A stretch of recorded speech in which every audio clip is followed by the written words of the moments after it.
వాక్యాలను చక్కగా వీక్షిస్తున్న వారందరూ కూడా ప్రభు అయిన యేసుక్రీస్తు నామమున శుభవందనాలు తెలియజేస్తూ ఉన్నాను. జిఎస్టితో చాలా సంవత్సరాలుగా మేము జిఎస్టి యొక్క వాక్యాలు వింటూ ఉంటాం. జిఎస్టి కార్యక్రమాలను కూడా మేము వీక్షిస్తాం.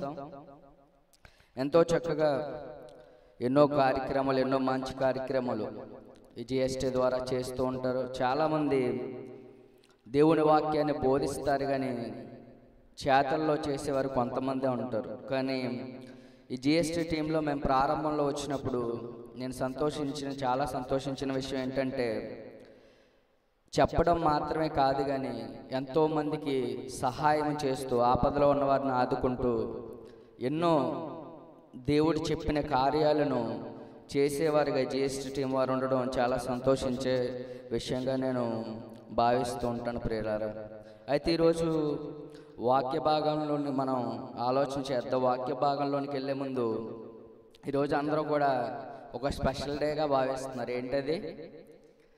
ఫ్రెండ్షిప్ డే, అంటే స్నేహితుల దినోత్సవం, స్నేహితుల రోజు అన్నమాట. అందరూ కూడా చాలా హ్యాపీగా ఫ్రెండ్స్ని విష్ చేసుకుంటూ ఉంటారు.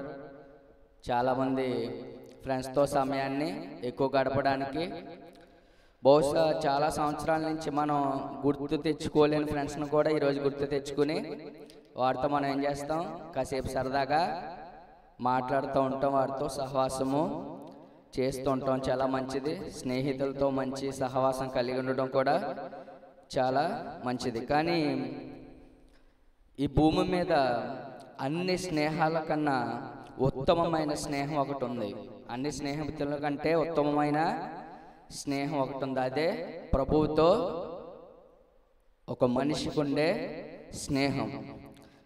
నేటి క్రైస్తవ సమాజం పట్ల, క్రైస్తవ సమాజంలో మనం ఆలోచన చేస్తే, దేవునితో సహవాసము, దేవునితో స్నేహం విషయంలో చాలామంది ఫెయిల్ అయిపోయే స్థితిలో తమ జీవితాన్ని కొనసాగిస్తున్నట్లు కనిపిస్తుంది. ఎందుకంటే క్రైస్తవులకు ఉండవలసిన లక్షణాలు, క్రైస్తవులు చూపించవలసిన మాదిరి నేటి సమాజంలో నానాటికి సంఘాలలో కొదువైపోతుంది ప్రియులారా. ఎన్నో సంఘాలను మనం చూసినట్లయితే నేటి సంఘాలలోనే గొడవలు, నేటి సంఘాలలోనే డబ్బు కోసం గొడవలు జరుగుతున్నాయి. డబ్బుల కోసం, అధికారాల కోసం సంఘాల్లోనే కొట్లాడుకునే పరిస్థితులు. కానీ మన ప్రభువుతో మన స్నేహం కొనసాగించాలంటే ఆయన అంటున్న మాట ఏంటంటే, 14వ వచనం 15వ అధ్యాయం యోహాను సువార్తలో ఆయన ఈ విధంగా మాట్లాడుతూ ఉన్నాడు. నేను మీకు ఆజ్ఞాపించిన వాటిని చేసిన ఎడల మీరు నా స్నేహితులే చాలండి. దేవుడు అంటున్నాడు, నేను మీకు ఆజ్ఞాపించిన వాటిని చేసిన ఎడల నేనేమై ఉంటాను, మీకు స్నేహితుడు, మీరు నా స్నేహితులై ఉంటారని దేవుడు సెలవిస్తూ ఉన్నాడు ప్రియులారా. ఈరోజు దేవుని వైపు చూసే కంటే ధనం వైపు చూసేవారే ఎక్కువైపోతున్నట్లు ఈ లోకంలో కనిపిస్తూ ఉంది.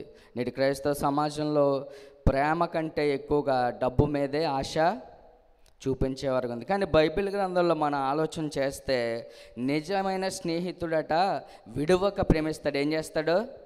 నిజమైన స్నేహితుడు విడువక ప్రేమిస్తాడు. కొంతమంది ఏం చేస్తారంటే, ధనం ఉన్నప్పుడే ప్రేమిస్తారు, మన పరిస్థితి బాగున్నప్పుడే ప్రేమిస్తారు. మనం చక్కగా అందరి ముందు క్లాస్గా మంచి మంచి వస్త్రాలు ధరించుకుని, మంచి బైక్ వేసుకుని తిరిగితే మన ఫ్రెండ్స్ మనల్ని ప్రతిరోజు కాల్ చేస్తుంటారు. ఒకవేళ మన పరిస్థితి తారుమారు అయిపోయిందనుకో, ఎవరైనా మనతో స్నేహం చేస్తారా? అంటే మానవులకే ఒక క్యాల్కులేషన్ ఉంది, ఎవరితో స్నేహం చేయాలి, ఏ స్థాయి వారితో స్నేహం చేయాలని మానవులకి క్యాల్కులేషన్ ఉంటుంది. ఆ క్యాల్కులేషన్లో మానవుడు దేవుని చిత్తాన్నే మర్చిపోయే పరిస్థితిలోకి వెళ్తాడు. కానీ దేవుడు ఎంత గొప్పవాడంటే, చూడండి, యేసుక్రీస్తు ప్రభు భూలోకానికి రాకముందు ఎక్కడున్నాడు? ఆయన పరలోకంలో ఉన్నాడు. ఎలా ఉన్నాడు? దేవదూతలు నిత్యము కూడా ఆయన ఏం చేస్తున్నాయి?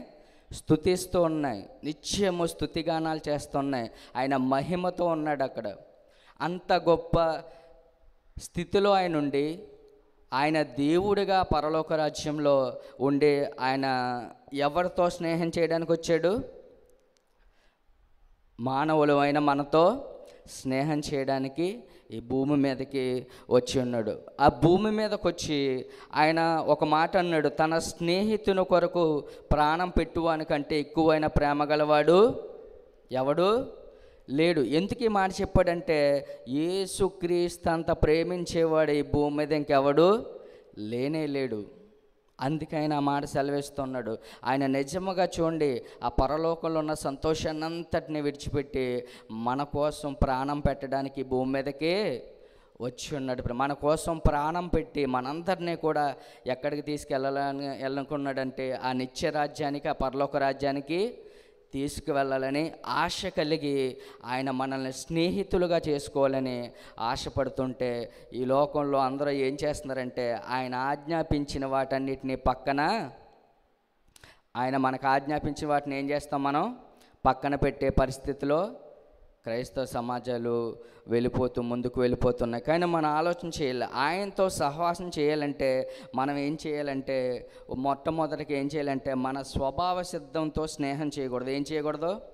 మన స్వభావంతో, మన పాత స్వభావంతో మనం ఏం చేయకూడదు? స్నేహము చేయకూడదు. అందుకే అంటాడు సామెతల గ్రంథంలో సొలొమోను మహారాజు ఈ విధంగా తెలియజేస్తూ ఉంటాడు. జ్ఞాని అయిన సొలొమోను ప్రసంగి గ్రంథం 3వ అధ్యాయంలో మనం ఆలోచన చేస్తే, నీ స్వబుద్ధిని ఆధారము చేసుకొనక నీ పూర్ణ హృదయముతో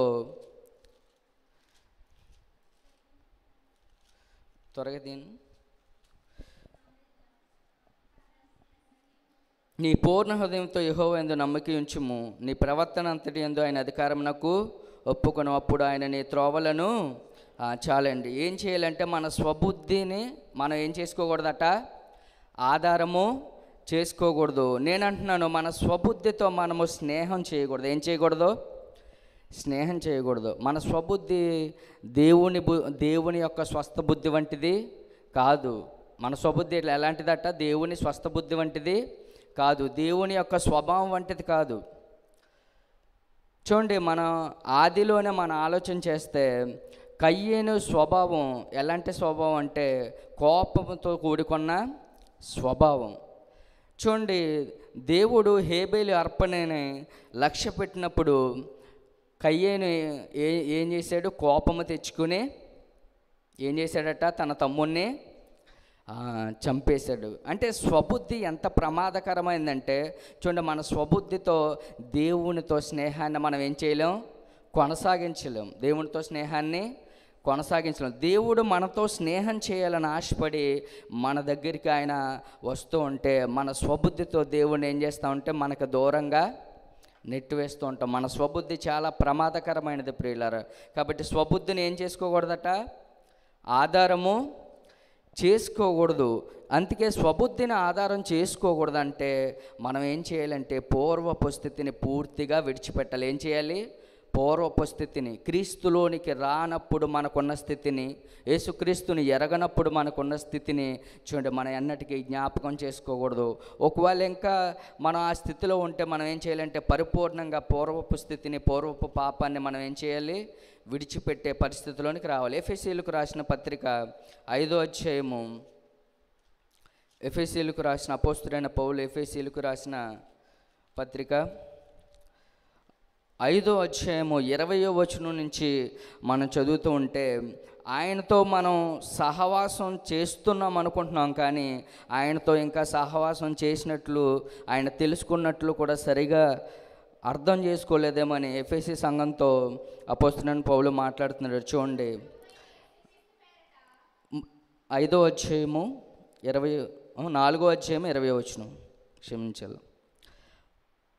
అయితే మీరు యేసును గూర్చి విని ఆయన యందలి సత్యము ఉన్నట్టుగానే ఆయన యందు ఉపదేశింపబడిన వారైన ఎడల మీరు అలాగూ క్రీస్తును నేర్చుకున్నవారు కావున మునుపటి ప్రవర్తన విషయంలోనైతే మోసకరమైన దురాశల వలన చెడిపోవు మీ ప్రాచీన స్వభావమును వదులుకొని మీ చిత్తవృత్తి యందు నూతపరచబడిన వారై నీతియు యథార్థమైన భక్తియు గలవారై దేవుని పోలికగా సృష్టింపబడిన ననీవ స్వభావమును ధరించుకుని. ఇక్కడ దేవుని వాక్యం సెలవుస్తుందంటే, కావున మునుపటి ప్రవర్తనకు ఏం చేయాలంటే మనం ప్రాచీన స్వభావాన్ని వదులుకోవాలి. ఎప్పుడైతే ప్రాచీన స్వభావాన్ని వదులుకుంటామో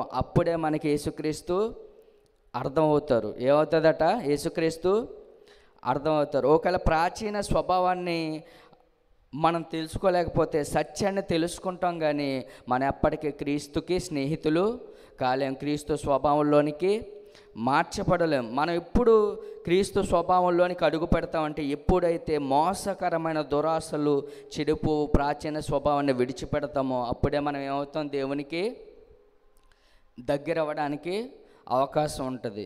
దేవుడు ఎంత గొప్పవాడో చూడండి.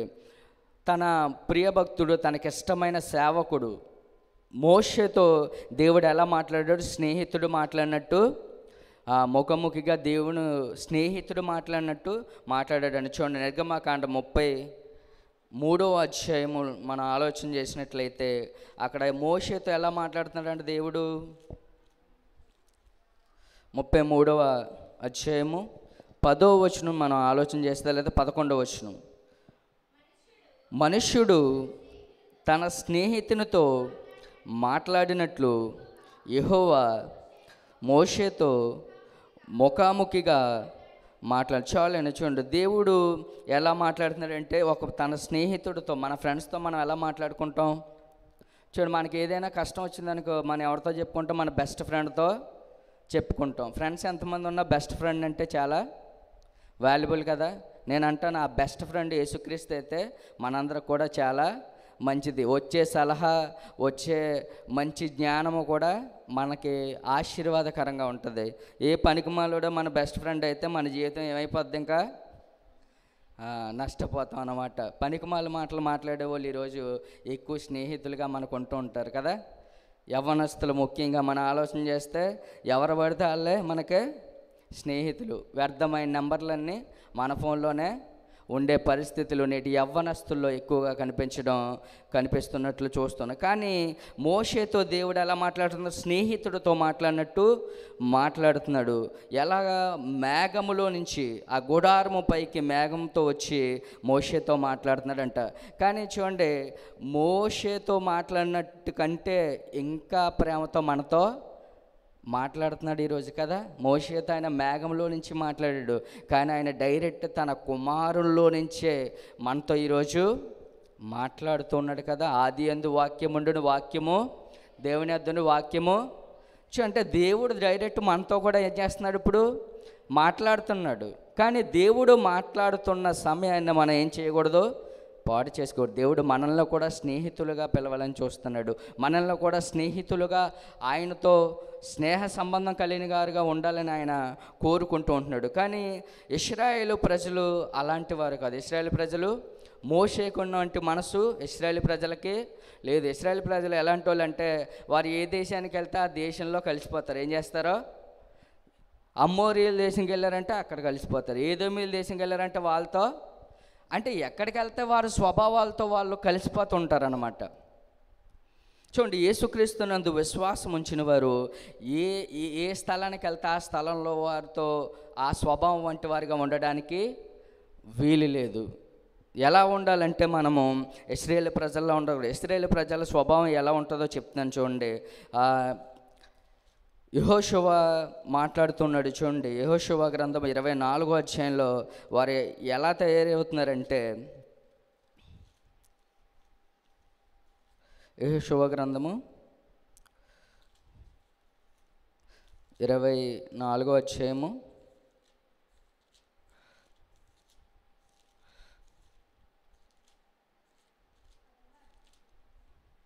చదవండి అమ్మ.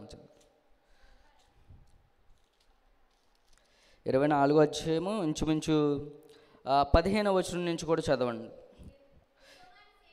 యెహోవాను సేవించుట మీ దృష్టికి కీడను తోచినలా మీరు ఎవరిని సేవించుదరో నది అద్దరిని మీ పితరులు సేవించిన దేవతలను సేవించుదురు. అమోరీయుల దేశమున మీరు నివసించుచున్నారే, వాడి దేవతలను సేవించుదురు. నేడు మీరు కోరుకొనుడి, మీరెవరిని సేవింపకోరినను నేనును నా ఇంటి వారిని యెహోవాను. అంటే చూడండి, యెహోషువ ఎలాంటి మనస్తత్వం కలిగి ఉన్నాడు? నేను ఏ గ్రామం వెళ్ళినా, ఏ ప్రాంతం వెళ్ళినా, రాజమండ్రి వెళ్ళినా, హైదరాబాద్ వెళ్ళినా, చెన్నై వెళ్ళినా, నేను మాత్రం నా దేవునితోనే స్నేహము. మీరు ఎలాంటి అమ్మోరీల దగ్గరికి వెళ్తే అక్కడ వాళ్ళతో కలిసిపోతున్నారు.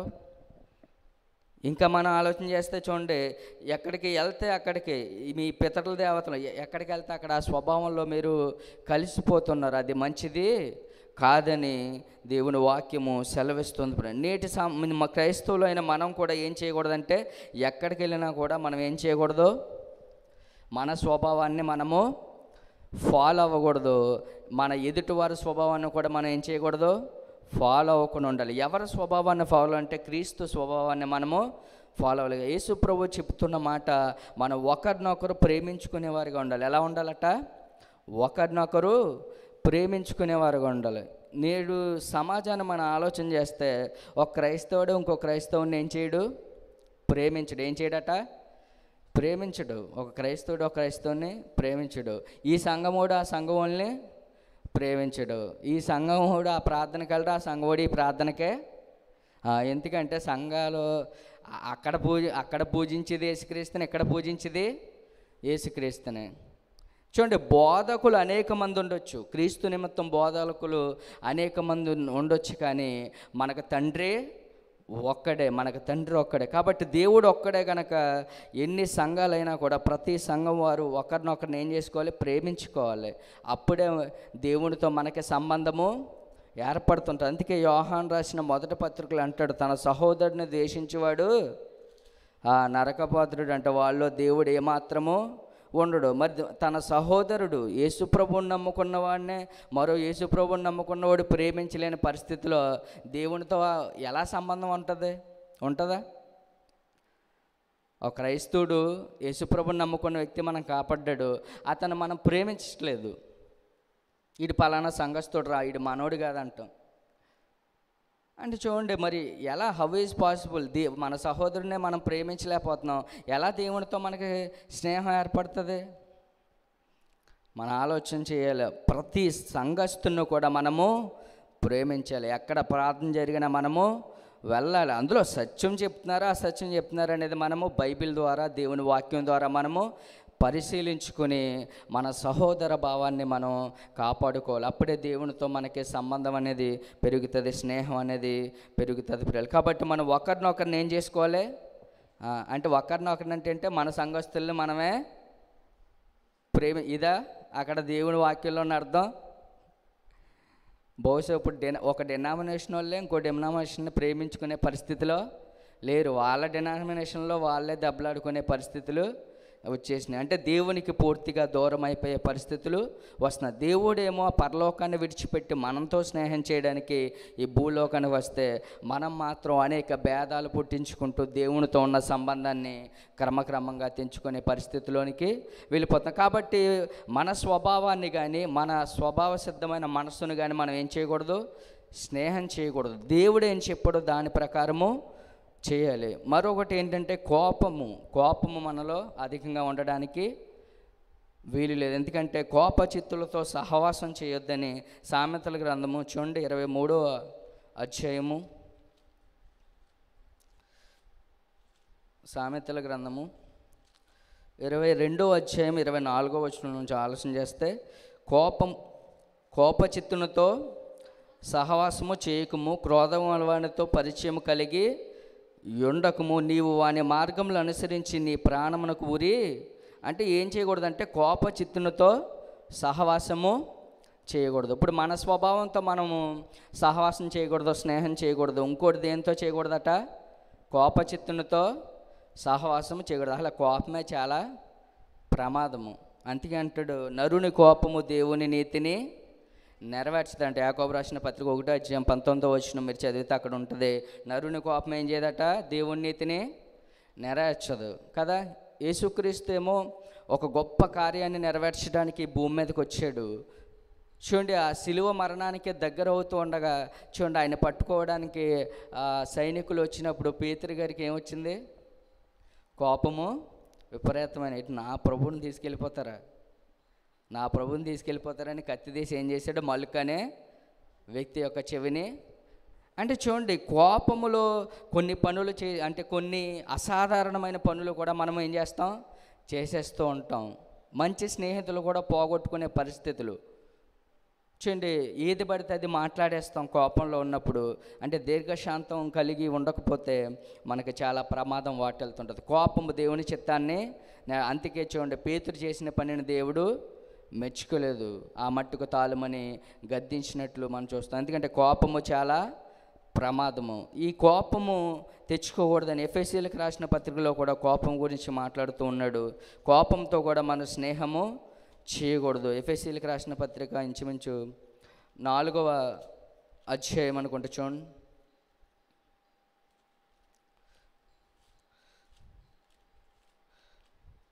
4వ అధ్యాయము.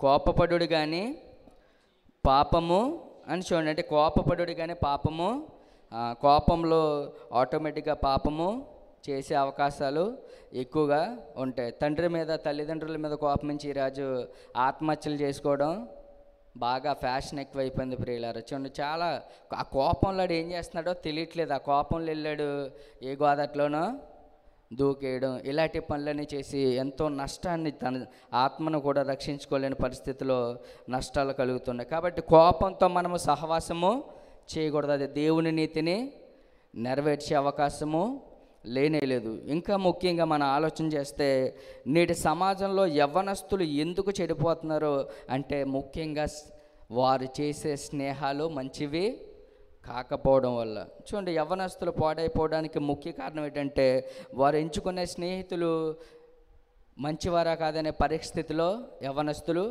లేరు. వారు మంచి చెప్తున్నారా చెడు చెప్తున్నారా చూసుకునే ఆలోచించుకునే పరిస్థితులు కూడా లేవు. కాబట్టి మనం చాలా జాగ్రత్తగా ఉండాలి. దేవుడు యవ్వనస్తుల గురించి ఎన్నో విషయాలు చెప్పాడు.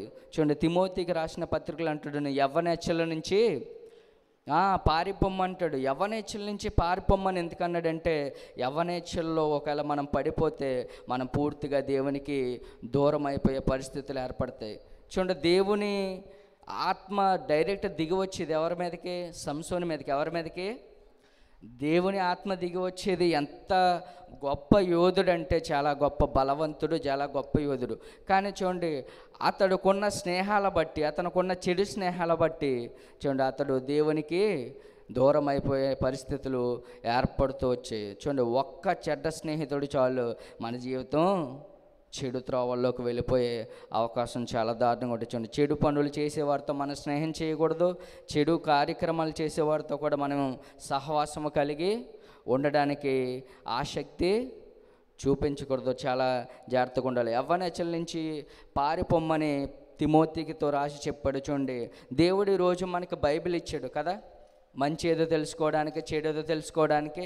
ఈరోజు దైవ గ్రంథం మన ముందుంది. కానీ మనం ఆలోచన చేసినట్లయితే చూడండి, యోసేపు కాలంలో కనీసం ధర్మశాస్త్రం కూడా లేదు. ధర్మశాస్త్రం లేదు, ఒక గ్రంథము లేదు. అతను ఎన్నో కష్టాలు పడుతూ చూడండి అతను ఒక బానిసగా వెళ్ళిపోయాడు. బానిసగా వెళ్ళిపోయిన, అన్నల చేత హింసింపబడిన, చూడండి జైలు పాలైన, ఎన్ని శ్రమలు వచ్చినా కూడా నా దేవునితో నేను స్నేహాన్ని విడిచిపెట్టను, నా దేవునికి విరుద్ధమైన పనిని నేను చేయనని నిలబడ్డాడు. ఈరోజు ఇన్ని వాక్యాలు వింటున్నాం, బైబిల్ వాక్యాలు వింటున్నాం, ఎంతోమంది గొప్ప ప్రసంగికుల మాటలు వింటున్నాం. చూడండి, అనేక వాక్యాలు వింటూ కూడా ఇంకా దేవునితో స్నేహాన్ని పెంచుకునే పరిస్థితులు చాలా తక్కువగా కనిపిస్తున్న ప్రేరణ. కాబట్టి మనం చాలా జాగ్రత్తగా ఉండాలి. మనం ఎప్పుడో గుర్తు తెచ్చుకోవాలి. ఎవరైనా మనల్ని యవ్వన కాలంలో మనల్ని దారి తప్పించాలని చూసినా, యవ్వన కాలంలో మనల్ని మనకున్న జీవితాన్ని నాశనం చేయాలని చూసినా మనం ఒకరిని గుర్తు తెచ్చుకోవాలి. ఆయన యోసేపు గారిని మనము గుర్తు తెచ్చుకోవాలి. ఆయన గొప్ప మాదిరి. ఈరోజు నేటి యవ్వనస్తులందరికీ ఆయన యవ్వనేచ్ఛల నుంచి ఏం చేశాడు? పారిపోయాడు. ఏం చేశాడు? పారిపోయాడు. కాబట్టి అందుకే అంటున్నాడు, బహుశా తిమోతి గారికి అపోస్తలుడైన పౌలు ఆ గ్రంథాన్ని రాసేటప్పుడు, పత్రిక రాసేటప్పుడు యోసేపు గారు గుర్తొచ్చి ఉంటాడు. అందుకే ఆ మాట రాసి ఉంటాడని నాకు అప్పుడప్పుడు అనిపిస్తూ ఉంటుంది. నీ యవ్వనశల నుంచి పారిపోమంటున్నాడు. చూడండి, మన స్వబుద్ధితో మన స్నేహం చేయకూడదు. ఇంకెవరితో చేయకూడదు? కోపంతో స్నేహం చేయకూడదు. అది దేవునికి మనకి మధ్య ఉన్న స్నేహాన్ని, సంబంధాన్ని తెంచేస్తుంది. ఇంకోటి, చెడ్డ స్నేహితులతో మనం సహవాసము చేయకూడదు. చూడండి, ఈరోజు మనం క్రైస్తవ సమాజంలో ఇప్పుడు మనం ఉన్నామంటే మనకంటూ ఒక ప్రత్యేకత ఉండాలి. మనకంటూ ఒక ప్రత్యేకత ఉండాలి. చూడండి, ఈరోజు దేవుని నమ్ముకున్న వారికి ప్రత్యేకత లేదు. ప్రత్యేకింపబడిన పరిస్థితులు కాపాడే క్రైస్తవ సమాజంగా నేటి దినాన్ని కాపాడతలేదు. ఎందుకంటే కొన్ని సంఘాల్లో అయితే మనం ఆలోచన చేస్తే సంఘ పెద్దలే 30 మీద 90 అంటే ఎలా ఉంటున్నారో, సంఘ పెద్దలే డ్రింకర్స్గా ఉండే పరిస్థితులు నేటి సమాజంలో కనిపిస్తున్నాయి. సంఘ పెద్దలే దొంగలుగా ఉండే పరిస్థితులు నేటి సంఘాల్లో కనిపిస్తున్నాయి. చూడండి, క్రైస్తవం ఇలా ఉంటే ఇప్పుడున్న పరిస్థితుల్లో మరొకరిని దేవుని వైపు త్రిప్పే అవకాశం చాలా తక్కువగా ఉంటూ ఉంటుంది. క్రైస్తవులుగా జీవిస్తే, క్రైస్తవులు క్రీస్తు స్వభావం కలిగి జీవిస్తే నేటి దినాన అనేక మందిని రక్షించడానికి అవకాశం ఉంటుంది. చూడండి, అపోస్తులు మనం ఆలోచన చేస్తే యేసుప్రభు ఏం చెప్పాడు? నేను ఆజ్ఞాపించిన వాటిని మీరు చేయమన్నారు. ఆయన ఆజ్ఞాపించిన వాటిని చేశారు కాబట్టి వారు అనేక మందిని రక్షించగలిగి, ఆయన క్రీస్తు స్వభావంలోనికి వారు మార్చబడ్డారు కాబట్టి అనేక మందిని వారు రక్షించగలిగినట్లు దేవుని వాక్యంలో ఉంది. కాబట్టి ఎవరితో మనం సహవాసం చేయకూడదు, ఇంకా ఎవరితో స్నేహం చేయకూడదని మనం ఆలోచన చేస్తే, కొరింథీయులకు రాసిన మొదటి పత్రిక 5వ అధ్యాయం మనం ఆలోచన చేస్తే 9వ వచనం నుంచి మనం చదివితే, జారులతో సాంగత్యము చేయవద్దని నా పత్రికలో మీకు వ్రాసి ఉంటున్న, అయితే ఈ లోకపు జాడులతోనైనను, లోబులతోనైనను, దోచుకొని వారితోనైనను, విగ్రహారాధికులతోనైనను ఏమాత్రము సాంగత్యము చేయవద్దని కాదు. అలాగైతే మీరు లోకంలో నుండి వెళ్ళిపోవలసి వచ్చును కదా. మరి ఏం చేయాలి? ఇప్పుడైతే సహోదరుని వాడైనను, జారుడుగా కానీ, లోబిగా కానీ, విగ్రహారాధికుడిగా కానీ, తిట్టుబోతుగా కానీ, త్రాగుబోతుగా కానీ, దోచుకునివాడు కానీ అయ్యున్న ఎడల అట్టి వాడితో సాంగత్యము చేయకూడదు, భుజింపకూడదని మీకు.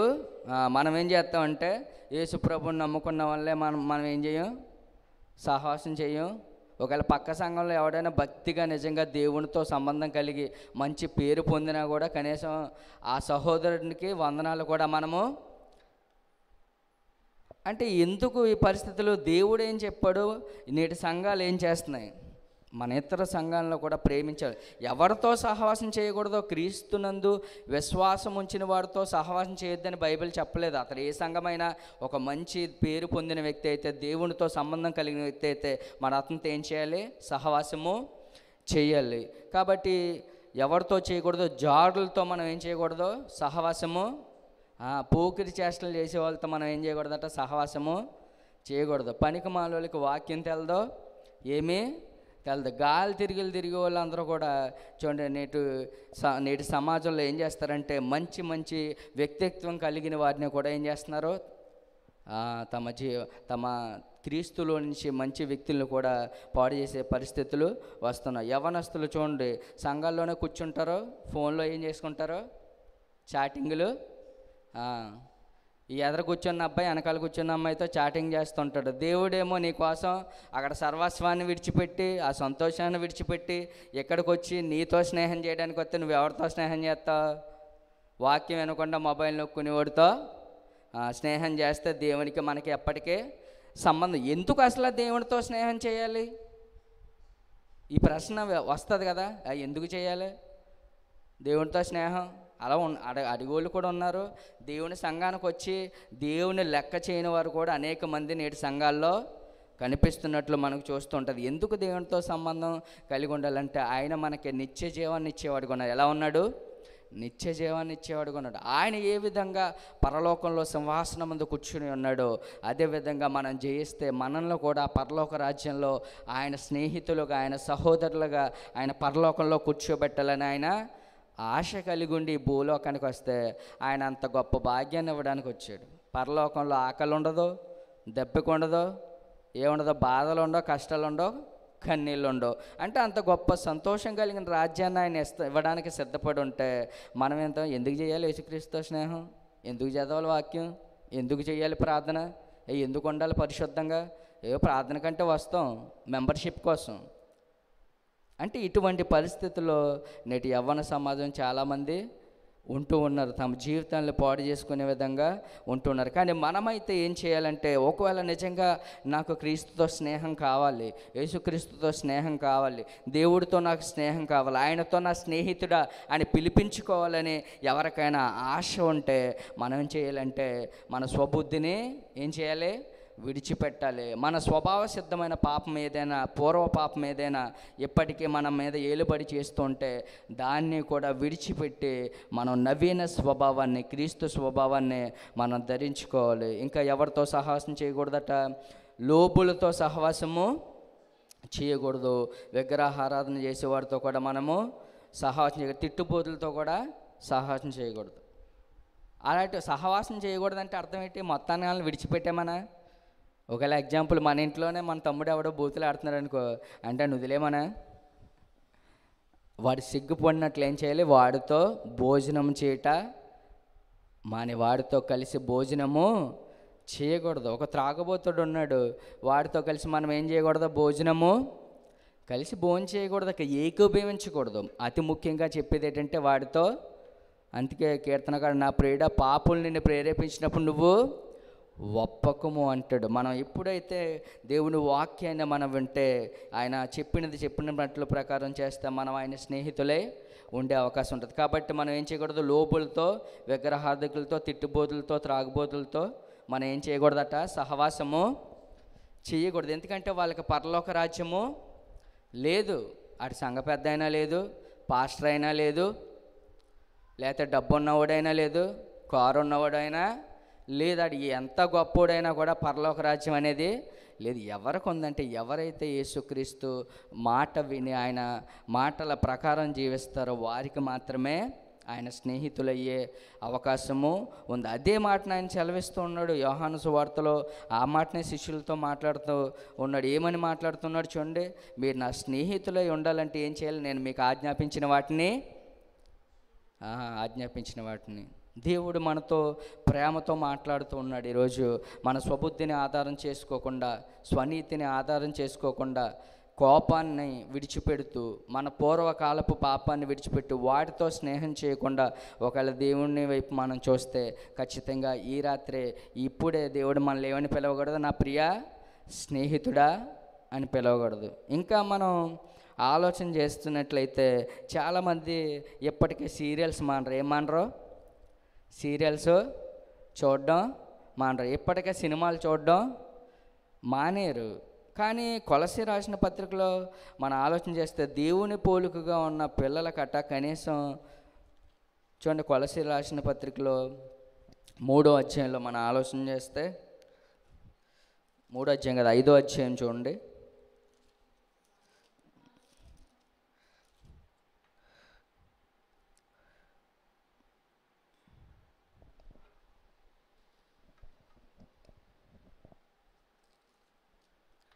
క్షమించాలి,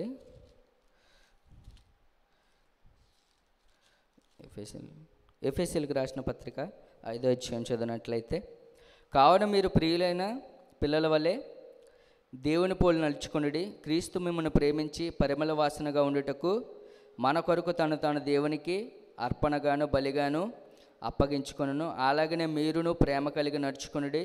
మీలో జారత్వమే కానీ, ఏ విధమైన అపవిత్రతే కానీ, లోభత్వమే కానీ వీటి పేరైనను ఎత్తకూడదు. ఇదే పరిశుద్ధులకు చాలండి. నేను ఒక విషయం అడుగుతున్నాను, మనం చూసే సీరియల్స్లో కానీ సినిమాల్స్లో కానీ జారత్వము, అపవిత్రత, లోభత్వము లేని సినిమా, లేని సీరియల్ ఒక్కటైనా ఉంటుందా?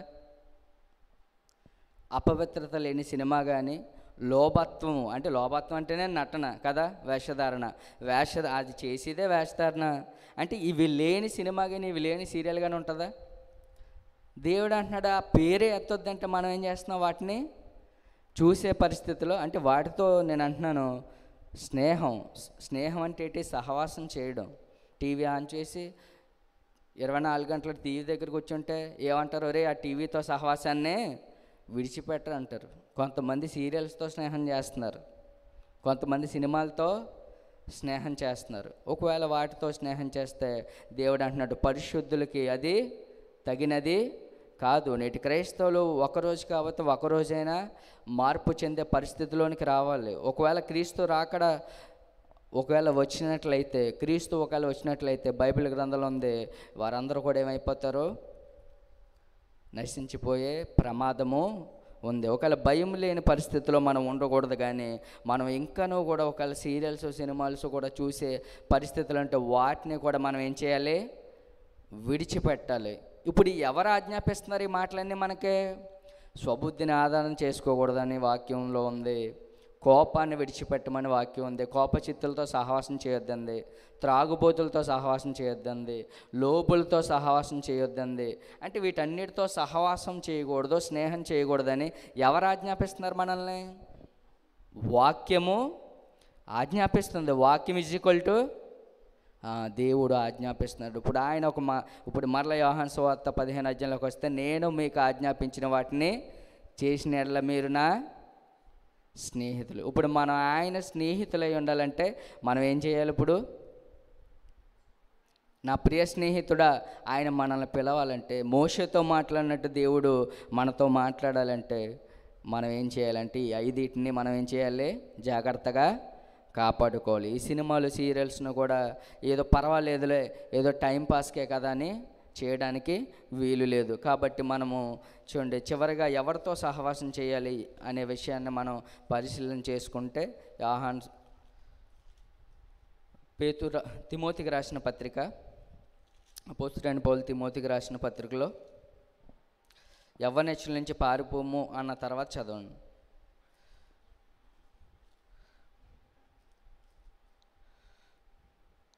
తిమోతికి రాసిన 2వ పత్రిక 2వ అధ్యాయము 22వ వచనం, పవిత్ర హృదయులై ప్రభువునకు ప్రార్థన చేయువారితో కూడా నీతిని, విశ్వాసమును, ప్రేమను, సమాధానమును. అంటే ఇప్పుడు ఎవరితో సహవాసం చేయాలంటే పవిత్ర హృదయులై ప్రభువునకు ప్రార్థన చేయువారితో మనం ఏం చేయాలి, విశ్వాసాన్ని నేర్చుకోవాలి, ప్రేమను నేర్చుకోవాలి, సమాధానాన్ని నేర్చుకోవాలి. ఈరోజు స్నేహితుల దినోత్సవం లేకపోతే స్నేహితుల ఫ్రెండ్షిప్ డే అని చెప్పి ఎవరెవరితోనో సమయాన్ని గడిపేవారికి, క్రైస్తవులుగా ఉండే ముఖ్యంగా గడిపేవారికి నేను చెప్తున్న మాట ఏంటంటే, మీరు మీ ఫ్రెండ్స్ ఎటువంటి వారో నాకు తెలియదు, కానీ మీరైతే ఎవరితో సహవాసం చేయాలంటే ప్రభువునకు ప్రార్థన చేయవారితో సహవాసం చేస్తే మంచిది. మీ నాశనాన్ని మీరే తెచ్చుకుంటే ఎవరో చేసేదేమీ లేదు. ఎప్పుడు ప్రార్థన, ఎక్కడ ప్రార్థన జరుగుతుంది, ఎక్కడ ప్రార్థన చేస్తారు, ఎక్కడ దేవుని వాక్యం అందించబడుతుంది, ఎక్కడ దేవుణ్ణి స్తుతిస్తారనే ఆ పరిస్థితులు మనం పెట్టుకుని, ఎక్కడ దేవుణ్ణి నామాన కనపరుస్తారు, ఏ స్థలం అని చెప్పి పరుగు పరుగున ఏం చేయాలి, యవ్వనేచ్ఛలను విడిచిపెట్టి పారిపోమన్నాడు. మళ్ళీ ఎక్కడ పారిపోవాలి? సినిమా థియేటర్కా? మళ్ళీ ఎవడో తాగుమోతు స్నేహితుడి దగ్గరికా?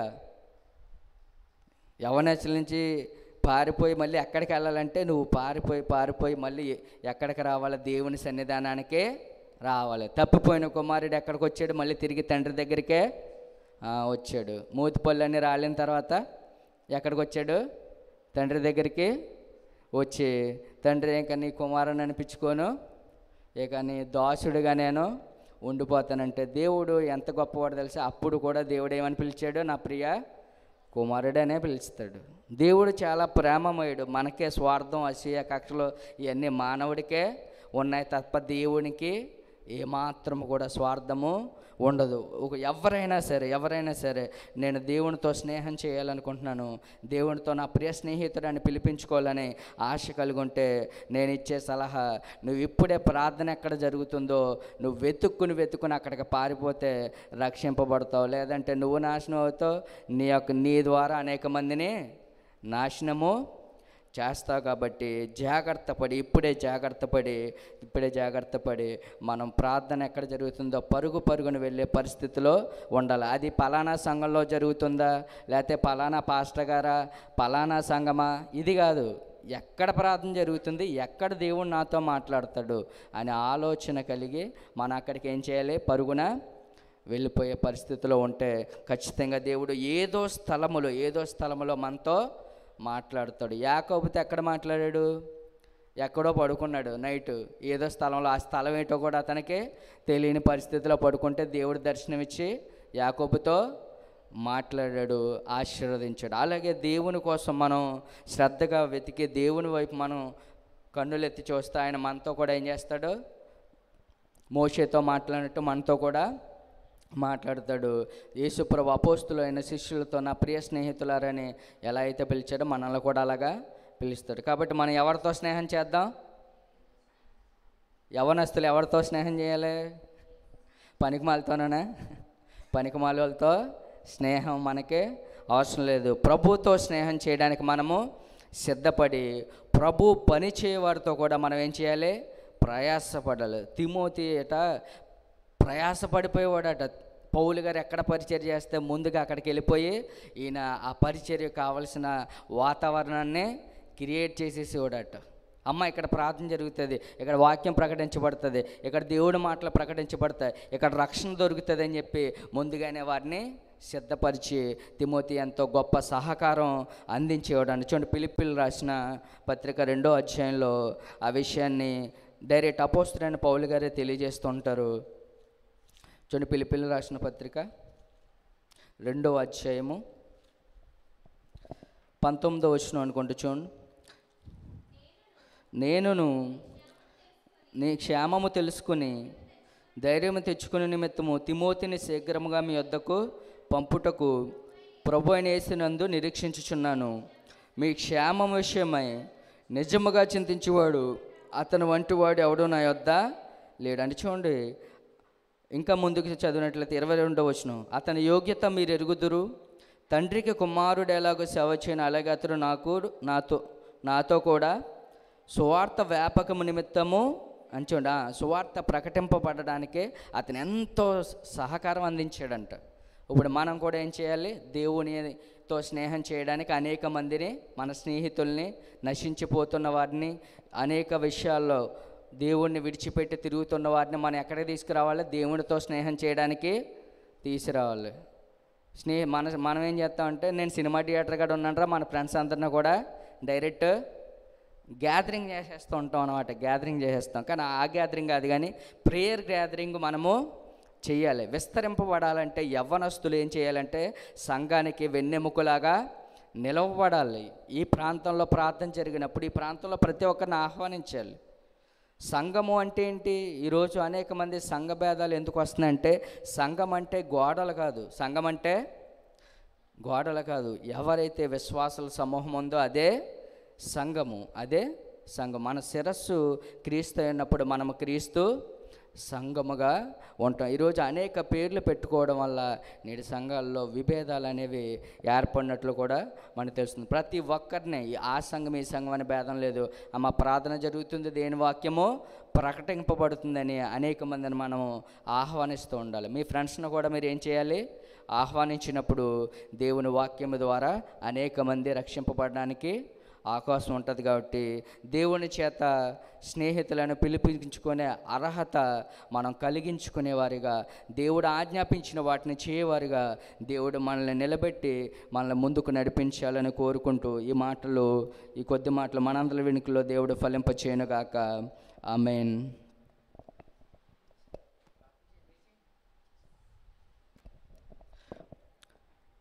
ముగింపు ప్రార్థన చేసుకుందాం. అందరూ మోకరించినట్లయితే ప్రార్థన చేసుకుందాం. అనేక మంది ఈ లోక స్నేహాల్లో కొట్టుకుపోతూ, ఈ లోక స్నేహాల్లో పడి నశించిపోతూ ఉండగా దేవుని వాక్యము ద్వారా దేవుడు పిలుస్తూ ఉన్నాడు. నువ్వెక్కడ తిరుగుతున్నావో తెలీదు, నువ్వెక్కడున్నావో తెలీదు. నువ్వు కనుక మారు మనసు పొంది ఒకవేళ దేవునితో స్నేహం చేయడానికి వస్తే దేవుడు నీ బ్రతుకు మార్చగలడు. దేవుడు నీ బ్రతుకుని ఉన్నత స్థానంలో పెట్టగలడు. చూడండి, యోసేపు దేవుని కోసం నిలబడ్డాడు. ఐగుప్తు దేశం మీద ఒక ఉన్నతమైన అధికారిగా దేవుడు అతన్ని నియమించి ఉన్నాడు. ప్రియులు, దేవుని అందరు నమ్మకం కలిగి ఉంటే దేవుడు విడిచిపెట్టాడు. ఒక ఉన్నత స్థానంలో దేవుడు మనల్ని నిలబడడానికి ఎప్పుడు సిద్ధంగా ఉంటాడు. ఒక దేవుడు నియమించిన స్థితిలో ఉండడానికి ఇష్టపడుతున్నావా? నీ ఇష్టాలను నువ్వే నెరవేర్చుకోవడానికి నీ యవ్వనేచ్ఛలతో గుండా పారిపోతున్నావు. ఒక్కసారి ఆలోచించు నా స్నేహితుడా, ఒకసారి ఆలోచించు. నువ్వు దేవుని వైపు తిరిగితే నీ పరిస్థితులు మార్చబడతాయి, నీ యొక్క జీవితం మార్చబడుతుంది. నీ ద్వారా అనేక మంది రక్షణ పొందుకుంటారు, అనేక మంది నిత్య జీవానికి వెళ్ళే అవకాశం ఉంటుంది. కనుక సమయాన్ని వృధా చేయకుండా నీ యవ్వన కాలంలో దేవుని కోసం పరిచర్య ఉన్నతంగా చేస్తే, ఉన్నతంగా సేవకు సహకారం చేస్తే అనేక ఆత్మలు త్వరగా రక్షింపబడతాయి. సమయం లేదు గనక సిద్ధపడిన సైనికుడు వలె మనము నిలబడదాం. సిద్ధపడిన సైనికుల వలె అనేకుల కొరకు ప్రార్థన చేద్దాం, అనేక మందిని దేవునిలో రక్షిద్దాం, ప్రార్థిద్దాం. మహాపరిశుద్ధుడా, మహాగణుడా, సర్వశక్తిమంతుడా, నీ ఘనమైన నామమునకు లెక్కలేని స్తుతులు స్తోత్రములు తండ్రి. గడిచిన కాలం అంతా నీ కృపాస్తం కింద భద్రపరచావు ప్రభువా. ఇదిగో జిఎస్టీలో జరుగుతున్న తండ్రి ఈ ఆరాధనకు తండ్రి నువ్వు నన్ను ఆహ్వానించినందుకు నీకు స్తోత్రములు నాయన. ఇదిగో నీ మాటలు, నీ వాక్యము తండ్రి విత్తి ఉండగా ప్రభువా అది నూరంతలుగా ఫలించినట్లు సహాయమును దయచేయండి ప్రభువా. ఈరోజు తండ్రి అనేక సంఘములు నాయన ప్రేమ లేక, సహవాసము లేక తండ్రి లోకముతో స్నేహం వల్ల నాయన నీకు దూరం అయిపోతూ ఉండగా ప్రభువా, ఇదిగో తండ్రి నీతో సహవాసం చేయాలంటే నాయన లోకంతో స్నేహం చేయకూడదని, చెడ్డవాడితో స్నేహం చేయకూడదని ప్రభువా, లోబులతో స్నేహం చేయకూడదని, త్రాగుబోతులతో స్నేహం చేయకూడదని నాయన నీ వాక్యము ద్వారా మేము తెలుసుకున్నాం ప్రభువా. ఇదిగో అటువంటి స్నేహితులు మాకుంటే, పోకిరి చేష్టలు కలిగిన వారు మాకు స్నేహితులుగా ఉంటే నాయన మేము వారి సహవాసాన్ని విడిచిపెట్టు ప్రభువా. ఇదిగో నీ వాక్యంతో సహవాసం చేయడానికి, నీ సన్నిధిలో సంతోషించడానికి, నీ సన్నిధిలో ఆనందించడానికి నాయన మమ్మల్ని ఆకర్షించమని ప్రార్థిస్తున్నాను ప్రభువా.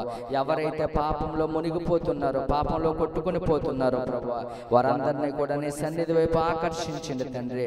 ఇదిగో జిఎస్టీ ద్వారా తండ్రి ఎంతమంది అయితే వాక్యం వింటున్నారో ప్రభువా, ఈ సమయంలో ఎంతమంది వాక్యం వింటున్నారో ప్రభువా, ఎవరైతే తండ్రి తన స్వబుద్ధిని ఆధారం చేసుకుని ప్రభువా నీకు దూరం అయిపోతున్నారు తండ్రి, ఇదిగో ధనాశ కలిగి నీకు దూరం అయిపోతున్నారో ప్రభువా, ఇదిగో కోప చిత్తము చేత తండ్రి నీకు దూరం అయిపోతున్నారో ప్రభువా, ఇంకా తండ్రి స్వబుద్ధిని విడిచిపెట్టక తండ్రి పూర్వపు పాపాన్ని ఇంకా అసూయను కక్షలను విడిచిపెట్టక ఎవరైతే ఇంకా నాయన నీ ప్రేమను తెలుసుకోలేకపోతున్నారో, నీతో నా ప్రియ స్నేహితుడని పిలిపించుకోలేకపోతున్నారో ప్రభువా, వారందరినీ బట్టి ప్రార్థిస్తున్నాను ప్రభువా. వారిని అభిషేకించండి, వారిని ఆశీర్వదించండి, వారి మనసును తెరవండి ప్రభా. వాక్యం వినుచుండగా లూదియా హృదయాన్ని తెరిచినట్లు నాయన, ఇదిగో వాక్యం వినుచుండగా నాయన తండ్రి మారు మనసు పొందినట్లుగా నీ వాక్యముతో తాకండి తండ్రి. నీకు స్తోత్రములు నాయన. ఇదిగో మోషేతో అయితే నాయన మేఘంలోంచి మాట్లాడావు ప్రభువా, ఇదిగో మాతో అయితే నాయన నీ వాక్యం ద్వారా నేరుగా నువ్వు మాతో మాట్లాడుచున్నావు ప్రభా. నీకు స్తోత్రములు చెల్లిస్తున్నాను నాయన. ఇదిగో నా ఆజ్ఞలు మీరు పాటించినట్లయితే, నా ఆజ్ఞలు మీరు అనుసరించినట్లయితే నా తండ్రి నేను నీ హృదయంలో నివాసం చేస్తానన్నావు ప్రభువా. ఇదిగో మేమే మా హృదయాన్ని పాడు చేసుకుంటున్నాం నాయన తండ్రి. నువ్వు ఎంతో తగ్గించుకుని ప్రభువా ఆ పరలోకాన్ని విడిచిపెట్టి ఇంత చిన్న హృదయంలో నివాసము చేస్తానంటే ప్రభువా, మేము ఇంకా పాపం వైపు చూస్తున్నామేమో, ఇంకా లోకం వైపు చూస్తున్నామేమో, ఇంకా సీరియల్స్ వైపు చూస్తున్నామేమో, ఇంకా సినిమాల వైపు చూస్తున్నాయన నీ గొప్ప రక్షణను నాయన మేము కోల్పోతున్నాము ప్రభువా. తండ్రి మమ్మల్ని మేలుకొల్పండి తండ్రి. నీకు స్తోత్రం. మమ్మల్ని మేలుకొల్పి ప్రభువా మరలా ప్రార్థన వైపు, మరలా విశ్వాసం వైపు, మరలా ప్రేమ వైపు నాయన మమ్మల్ని పరిగెట్టించండి తండ్రి. నీకు స్తోత్రం నాయన. ఐక్యతను నేర్పించండి ప్రభువా. నీకు స్తోత్రం. క్రైస్తవ సమాజంలో నాయన తేడా లేకుండా, తారతమ్యము లేకుండా నాయన ప్రతి సంఘమును మీరు దీవించండి ప్రభువా. ప్రతి సంఘములో విశ్వాసులను మీరు దీవించండి నాయన. ఇదిగో ప్రతి సంఘము ఒకరినొకరు ప్రేమించుకున్నట్లు, ఒకరి కొరకు ఒకరు ప్రార్థించుకున్నట్లు మీరు అభిషేకించండి నాయన తండ్రి. ఇదిగో ఎన్నో లోపములు, ఎన్నో బలహీనతలు కలిగి ఉన్నా నాయన, ఇదిగో క్రీస్తులో మేమంతా ఏక శరీరం అని నమ్ముచున్నాం ప్రభువా. ఏక శరీరముగా మేము ఉంటూ నాయన క్రైస్తవుల ఐక్యత పొంది నాయన నిన్ను నిజముగా ప్రేమిస్తున్నామని మాటలతో కాదు ప్రభా, మేము ఒకరినొకరు ప్రేమించుకుంటున్నామని నిరూపించే శక్తి మాకు దయచేయండి ప్రభా. ఇంకా నాయన లోకంలో మేము నివసించుచూ ఉండగా తండ్రి యథార్థమైన భక్తి చేయడానికి మమ్మల్ని అభిషేకించిన తండ్రి. నీకు స్తోత్రములు నాయన. ఇదిగో లోకంలో పడిపోవచ్చుండగా మా చెయ్యి పట్టుకుని లేవనెత్తండి ప్రభువా. ఇదిగో మాలో ఉన్న బలహీనత మమ్మల్ని కృంగ కృంగదీస్తూ ఉండగా, మాలో ఉన్న వ్యసనము తండ్రి మమ్మల్ని ఆకర్షిస్తూ ఉండగా నాయన ఒకసారి మా చెయ్యి పట్టుకుని నాయన ఒకసారి మమ్మల్ని దర్శించి నీ హస్తము చేత ముట్టిన ఆయన మాకు ధైర్యము కలగ చేయండి, మాకు పాపముపై విజయాన్ని అనుగ్రహించండి తండ్రి. నీకు స్తోత్రములు చెల్లిస్తున్నాను ఆయన. తిరిగి మమ్మల్ని కట్టండి దేవానికి స్తోత్రం. మేము తండ్రి ఆత్మీయమైన మందిరములుగా కట్టబడి ప్రభువా ఎవరును కదిలించలేని విశ్వాసముతోనైనా నీ సన్నిధానంలో మా జీవితాన్ని కట్టుకునే శక్తిని నీ వాక్యము ద్వారా అనుగ్రహించమని ప్రార్థిస్తున్నాను. మరి ముఖ్యముగా నాయన ఈ GST నడిపిస్తున్న రవీంద్ర గారిని మీరు దీవించండి ప్రభా. ఆయన ఏ ప్రాంతంలో ఉన్నా ఆ ప్రాంతంలో తండ్రి నీ రక్షణ కవచం వేయండి తండ్రి. ఆయన క్షేమముగా ఈ ప్రాంతానికి వచ్చేంత వరకు కూడా నీ దేవదూతలు కావాలంచింది తండ్రి. నీకు స్తోత్రములు చెల్లిస్తున్నాను ప్రభా. అదే కిరణ్ గారిని దీవించండి ఆయన. పరిచర్ని ఎంతో చక్కగా తండ్రి నడిపిస్తూ నాయన నమ్మకముగా తండ్రి నడిపిస్తున్న కిరణ్ గారిని మీరు దీవించండి, ఆశీర్వదించండి ప్రభా. నీకు స్తోత్రములు తండ్రి. ఇక్కడ నిలిచిన యవనస్తులను బట్టి ప్రార్థిస్తున్నాను ప్రభా. నీలో బలమైన సాధకములుగా వారిని వాడుకోండి తండ్రి. నీకు స్తోత్రములు తండ్రి. అపోస్తులైనా ఇదిగో సంఘములో 7 అభిషేకించినప్పుడు ప్రభా వారు ఎంతో ఉన్నతమైన సేవను చేసి ఉన్నారు ప్రభా. అనేక ప్రాంతాల్లో సువార్త ప్రకటించారు. అనేక మంది మారు మనసు పొందడానికి నాయన వారి జీవితంలో నాయన నీ కోసం బ్రతకరు ప్రభా. ఇక్కడ ఉన్న యవ్వనస్తులను అట్టి విధంగా అభిషేకించండి ప్రభా. వీరి ద్వారా అనేక మంది రక్షింపబడినట్లు, వీరి ద్వారా సువార్త వ్యాపించినట్లు, వీరి ద్వారా తండ్రి దేవుని వాక్యము వ్యాపించినట్లు నాయన ఈ యవ్వనస్తులను మీరు అభిషేకించండి, సహాయం దయచేయండి తండ్రి. ఇదిగో వయస్సును బట్టి కాదు నాయన తండ్రి, ఏ వయసులోనైనా నీ ఆత్మ చేత కార్యములు జరిగించి గొప్ప దేవుడు తండ్రి నువ్వు సహాయం దయచేయండి. వీరిని అభిషేకించండి ప్రభు. యవ్వన కాలంలో తండ్రి కుడికి కానీ ఎడపకి కానీ తిరగకుండా నాయన నీ యొక్క మంచి జ్ఞానాన్ని వీరికి అనుగ్రహించమని సహాయం దయచేయమని ప్రార్థిస్తున్నా. అదే విధంగా నాయన GSTని ఫాలో అవుతున్న ప్రతి ఒక్కరిని మీరు దీవించండి, ప్రతి ఒక్కరి కుటుంబాన్ని మీరు దీవించండి ప్రభా. వారు చేస్తున్న వ్యాపారాలు దీవించి, వారు చేస్తున్న పనిపాటలలో వారిని దీవించండి, వారికి తండ్రి అభివృద్ధిని తెచ్చేయమని ప్రార్థిస్తున్నాను ప్రభా. ప్రతి వాహనాలు నడుపుకునే వారిని కూడా తండ్రి మీరు వారిని కాచి కాపాడండి ప్రభా. వారి మార్గంలో మీరు వారికి తోడై ఉండండి. బిజినెస్ చేసుకున్న వారిని దీవించండి, చదువుకునే వారిని దీవించండి ప్రభా.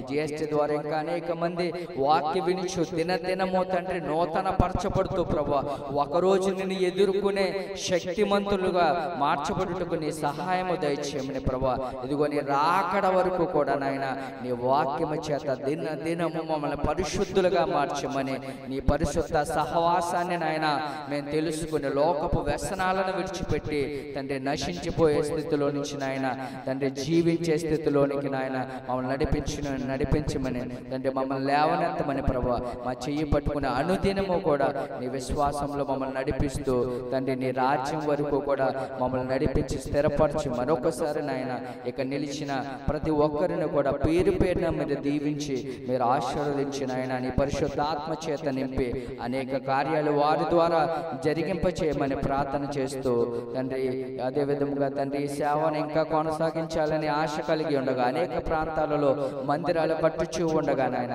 ఆ మందిరాలు నాయన త్వరితగా పూర్తయ్యి ప్రభువా అనేక ఆత్మలు అక్కడ తండ్రి అనేక ఆత్మలు అక్కడ తండ్రి నడిపించబడినట్లు సహాయమును దయచేయండి.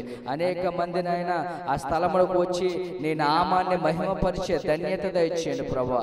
ఇంకా ఎంతో ధనము కొదువుగా ఉండగా అనేక తండ్రి ప్రార్థన మందిరంలో నాయన నిర్మాణములో ఉంటుండగా దానికి కావాల్సిన ధనమును మీరు సమకూర్చండి తండ్రి. నీకు స్తోత్రములు నాయన. ఇదిగో తండ్రి ఇదిగో ప్రభువా నాయన ఇదిగో నీ కోసం ఖర్చు పెట్టిన ఏ రూపాయి వృధా కాదని ప్రభువా. ఒక్కంతిస్తే 10 నువ్వు తిరిగిచ్చే గొప్ప దేవుడు తండ్రి. నీకు స్తోత్రములు నాయన.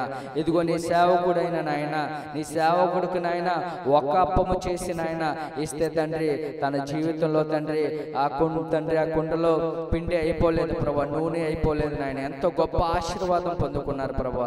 అదేవిధంగా ఈ GST పరిచర్యకు సహకరించడానికి ప్రతి ఒక్కరిని నాయన మీరు ప్రేరేపించమని ప్రార్థన చేస్తున్నాం. మందిరాలు కట్టుకుండగా కావాల్సిన సమస్త ధనాన్ని జ్ఞానాన్ని కూడా త్వరగా సమకూర్చిన ఆయన సువార్త ఇంకా ఈ చుట్టుపక్కల ప్రాంతాల్లో వ్యాపించినట్లు సహాయం దయచేయమని ప్రార్థన చేస్తూ మరొకసారి ఈ సేవకు సహకరిస్తున్న, ఆర్థికంగా సహకరిస్తున్న తండ్రి, అదేవిధంగా తండ్రి ఈ సేవలో తండ్రి పని చేయుచున్న యవనస్తులు ప్రతి ఒక్కరిని కూడా పేరు పేరున మీరు దీవించి ఆశీర్వదించి వారి జీవితాల్లో నూతన వెలుగు ఆశీర్వాదాలతో నింపి ముందుకు నడిపించమని, ఈ విధమైన వాక్యాన్ని మా జీవితంలో తండ్రి విడిచిపెట్టి వారుగా కాక ఆ వాక్యాన్ని అనుసరించి జీవించి ఆ వాక్య ఆశీర్వాదాన్ని, వాక్య ఆనందాన్ని మేము పొందుకుని ముందుకి కొనసాగే ధన్యత మాకు అనుగ్రహించమని యేసుక్రీస్తు నామమున ప్రార్థించి అడిగి వేడుకొనుచున్న మా ప్రియ పరలోకపు తండ్రి, ఆమేన్.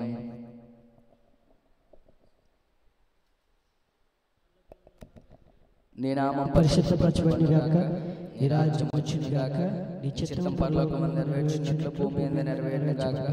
మా అనుదిన ఆహారం నేడు మాకు దయచేయండి. మా ఎడల అపరాధం చేసిన వారిని క్షమించిన ప్రకారం అపరాధం క్షమించండి. మమ్మల్ని శోధనలోకి తెగక తప్పించండి. రాజ్యము, శక్తి, మహిమ నిరంతరం నీవన్నావు తండ్రి, ఆమేన్.